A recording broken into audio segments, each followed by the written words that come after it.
तो आज हम लोग बहुपद में जैसे दूसरा विवेक क्वेश्चन बताने जा रहा हूँ।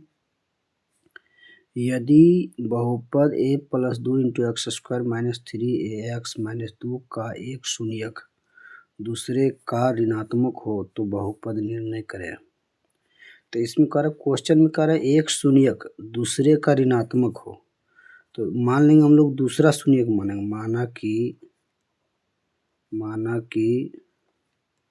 दूसरा शून्यक बराबर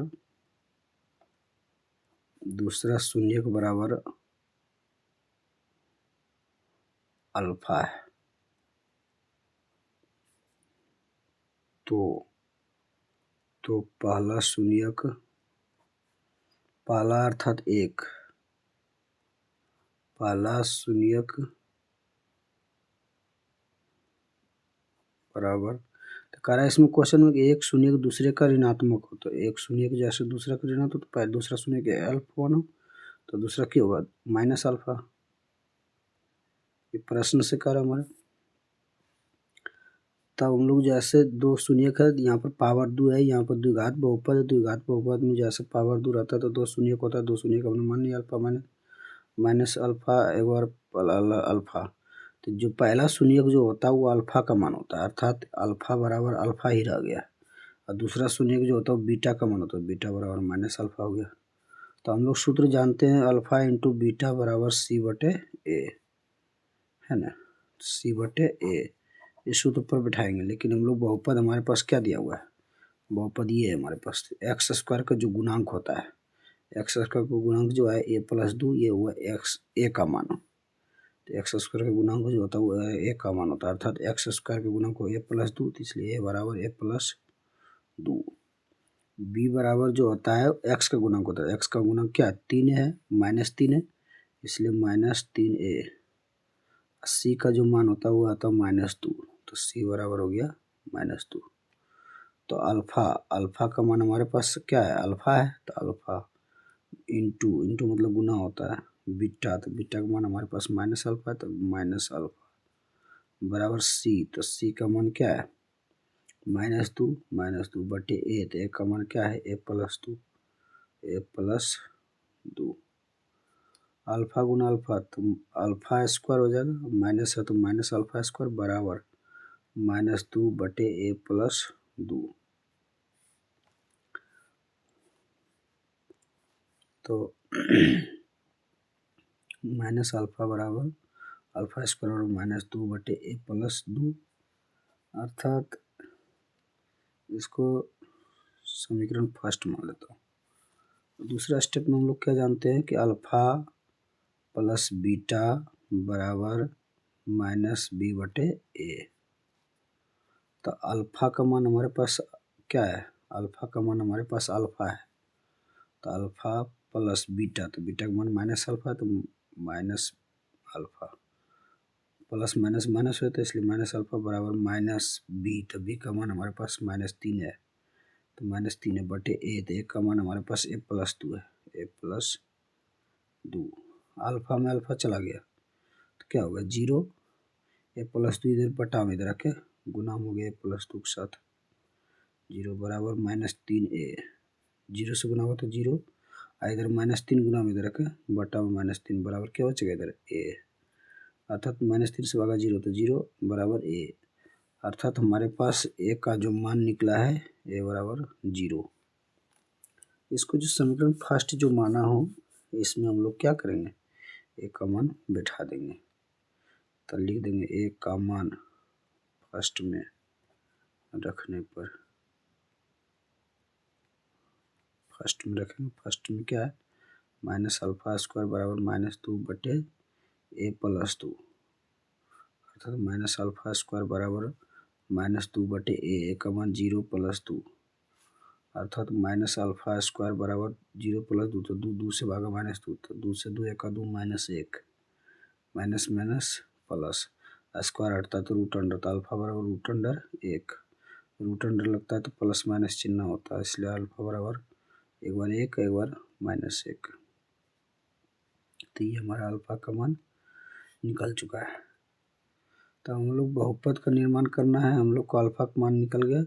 हम लोग को इतना नहीं भी करते तो हमारा आंसर आ जाता, चूँकि ए का मान हमारा 0 निकल चुका है तो बहुपद में हम लोग रख देते तो हमारा ये बहुपद का निर्माण हो जाता। तो हम लोग को अल्फा का मान निकालने कोई बात नहीं है, तो हम लोग को केवल बहुपद निकालना है। हम लोग परीक्षा में इस तरह लाइन खींच के नहीं लिखेंगे, यहाँ पर केवल खींच के लिख रहा हूँ, तो लिख देंगे बहुपद बराबर a plus 2 into x square, तो a plus 2 into x square minus 3ax अब माइनस 2, अर्थात ए प्लस 2 ए का मान 0 है तो 0 plus 2 into x square minus 3 गुना ए का मान 0 है तो 0 गुना एक्स माइनस 2, अर्थात 0 प्लस 2 तो यानी 2 और 2 गुना एक्स स्क्वायर तो 2x स्क्वायर माइनस 3 गुना 0 तो 0, 0 गुना एक्स तो 0 और 0 और माइनस 2 बच रहा है तो इसलिए माइनस 2, तो 2x स्क्वायर माइनस 2 यही हमारा बहुपद होगा, यही हमारा आंसर होगा।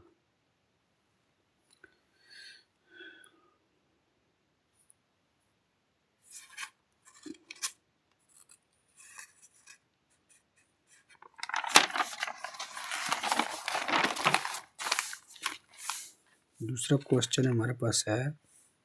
कि पी एक्स बराबर एक्स के power 4 plus x Q minus 2x square plus 3x minus 1 में क्यू एक्स बराबर x square plus 2x minus 1 से भाग दें एवं बताएं कि क्यू एक्स पी एक्स का गुणनखंड है अथवा नहीं। तो इसका मतलब क्यू एक्स का मान ये है, इससे भाग देना है इसमें पी एक्स का मान, तो x square plus 2x x square plus 2x minus 1 से भाग देना है इसमें एक्स के पावर 4 प्लस एक्स के power 3 minus 2x square plus 3x minus 1 में। यहाँ एक्स के पावर 4 या एक्स के पावर 2 इसलिए एक्स के पावर 2 बढ़ रहा है, यहाँ पर एक्स के पावर 2 हम लोग लिख देंगे। अब एक्स के पावर 2 से केवल गुना करना है इसमें पूरे में, तो एक्स के पावर 2 गुना एक्स स्क्वायर, तो एक्स के पावर 2 और 2 4, एक्स के पावर 2 से गुना प्लस 2x, तो 2x के पावर यहाँ 1 रहता है तो 2x के पावर 1 और यहाँ एक्स स्क्वायर, तो एक्स के पावर 2 और 3, तो 2x के पावर 3, फिर एक्स स्क्वायर गुना माइनस 1 तो माइनस 1 एक्स स्क्वायर, एक लिखा नहीं जाता है, चिन्ह बदलता भागा में, चिन्ह मतलब प्लस है तो माइनस, प्लस है तो माइनस, माइनस है तो प्लस, एक्स के पावर 4 में माइनस में घट जाएगा, एक्स के पावर 4 खत्म हो जाएगा। फिर यहाँ पर एक्स के पावर 3 है, यहाँ माइनस में 2x के पावर 3 है तो बचेगा, ये माइनस वाला ज़्यादा है इसलिए माइनस में 1 एक्स के पावर 3 बचेगा। अब यहाँ माइनस में 2x स्क्वायर, यहाँ प्लस में 1 एक्स स्क्वायर, तो माइनस वाला ज़्यादा है इसलिए माइनस 2x स्क्वायर में 1 एक्स स्क्वायर प्लस वाला चल गया तो माइनस में 1 एक्स स्क्वायर बच गया, है ना। अब यहाँ माइनस है, यहाँ माइनस नहीं इसलिए माइनस यहाँ लिखेंगे, यहाँ एक्स के पावर 3 है, यहाँ एक्स के पावर 2 है, यहाँ एक्स के पावर 1 बढ़ रहा है इसलिए यहाँ पर एक एक्स लिख देंगे, एक्स के पावर 1 लिखा नहीं जाता है इसलिए एक्स लिखेंगे, एक्स गुना माइनस एक्स गुना एक्स स्क्वायर तो माइनस एक्स के पावर 2 और 1 3, फिर माइनस एक्स गुना प्लस 2x तो प्लस माइनस माइनस और एक्स गुना 2x तो 2x स्क्वायर, फिर माइनस एक्स गुना माइनस 1 तो माइनस गुना प्लस एक्स, फिर है ना। अब यहाँ पर हम लोग अगला स्टेप उतार लेंगे, अगला स्टेप क्या है 3x, माइनस का उल्टा प्लस, माइनस का उल्टा प्लस, प्लस का उल्टा माइनस, प्लस में एक्स का पावर 3 माइनस में एक्स का पावर 3 दोनों क्या हुआ खत्म, प्लस में 2x स्क्वायर माइनस में एक्स स्क्वायर, तो 2x स्क्वायर में 1 एक्स स्क्वायर घट गया था 1 एक्स स्क्वायर, है ना, प्लस 3x में माइनस 1 एक्स गया था प्लस में 2 एक्स, है ना। अब यहाँ एक्स स्क्वायर है ना, यहाँ पर एक्स स्क्वायर दोनों सेम मिल रहा है इसलिए यहाँ पर सेम मिलने पर प्लस 1 लिया जाता है, 1 गुना एक्स स्क्वायर तो एक्स स्क्वायर, 1 गुना माइनस प्लस 2x तो प्लस 2x, प्लस 1 गुना माइनस 1 तो माइनस 1, अब माइनस 1 पहले से स्टेप अगला उतरेगा तो माइनस 1। अब हम लोग देख रहे हैं यहाँ पर कि चिन्ह फिर बदलता है, यहाँ प्लस है तो प्लस का उल्टा माइनस होगा, यहाँ प्लस है तो प्लस का उल्टा फिर माइनस होगा, फिर माइनस है तो माइनस का उल्टा यहाँ प्लस होगा। एक्स स्क्वायर में एक्स स्क्वायर घट रहा है इसलिए एक्स स्क्वायर में एक्स स्क्वायर चला गया खत्म, फिर 2x है, यहाँ माइनस में 2x है, 2x में 2x घट गया तो ये दोनों खत्म हो गया, प्लस 1 है तो प्लस 1 में फिर माइनस 1 चला गया, ये भी खत्म हो गया, इसलिए हमारा ये जो x square minus x plus 1 हो गया। अब यहाँ पर हमारे पास क्वेश्चन में कह रहा है कि बताएं कि क्यू एक्स पी एक्स का एक गुणनखंड है अथवा नहीं। तो जब हमारे पास शेषफल का मान यदि मान लो कुछ नहीं बचेगा, तो शेषफल में जब कुछ नहीं बचता है तो समझ लो कि हाँ कह देना कि क्यू एक्स पी एक्स का गुणनखंड है। यदि शेषफल में कुछ बच जाएगा तो इसीलिए हम लोग कहेंगे कि नहीं क्यू एक्स पी एक्स का गुणनखंड नहीं, इसलिए हमारे पास शेष क्या है कुछ नहीं है तो शेष बराबर 0 है, और जब शेष बराबर 0 होता है तो कह देना कि अतः क्यू एक्स का जो मान x square plus 2x minus 1 है, ये बहुपद पी एक्स बराबर एक्स का पावर 4 प्लस एक्स का power 3 minus 2x square plus 3x minus 1 का गुणनखंड है। तो हमारे पास क्वेश्चन में कह रहा है कि गुणनखंड है अथवा नहीं, तो कहना हाँ है, तो लिख दिया और शेष बराबर 0 है,